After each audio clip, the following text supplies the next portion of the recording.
তো সুন্দরবন হলো দেশের সর্ববৃহৎ লঞ্চটাতে উঠতে আমাদের বেশ দারুণ লাগে। এর কারণ হচ্ছে লঞ্চটাতে উঠলে আপনি সহজেই বুঝতে পারবেন যে এটা সবচেয়ে বড় লঞ্চের করিডোর, লঞ্চের কেবিনের সাইজ, লঞ্চের ফ্রন্ট ডেক, লঞ্চের ডেক সব কিছুতেই এটা যে বড় সেটা একটা ছাপ রাখা হয়েছে এবং যাত্রীবান্ধব লেআউট অবশ্যই বলতে হবে। লঞ্চটিতে মুভ করা, হাঁটাচলা করার জন্য পর্যাপ্ত স্পেস পাবেন। আপনারা রিভার সাইড করিডোরটা দেখেন, বিশাল বড় করিডোর। আর লঞ্চের হাইট বাড়ো, এ কারণে সিলিংও অনেক উপরে, খোলামেলা।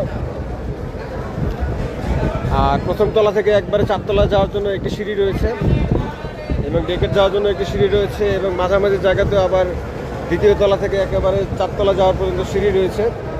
মানে যাত্রীরা ওঠানামা করতে, লঞ্চের যে কোনো জায়গা থেকে আসা যাওয়া করতে প্রচুর অপশন পাবেন, যে কারণে যাত্রী চলাফেরায় খুব একটা প্রতিবন্ধকতা থাকে না।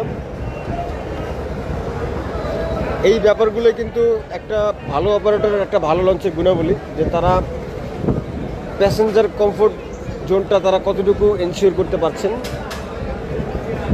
তো সেই ব্যাপারগুলো সুন্দরবনের যে কোনো লঞ্চেই দেখা যায়, বিশেষ করে বরিশালের বড় লঞ্চগুলোতে। এবং সুন্দরবন ষোলোতে সেটার উপস্থিতি সবচাইতে বেশি আমাদের ধারণা মতে।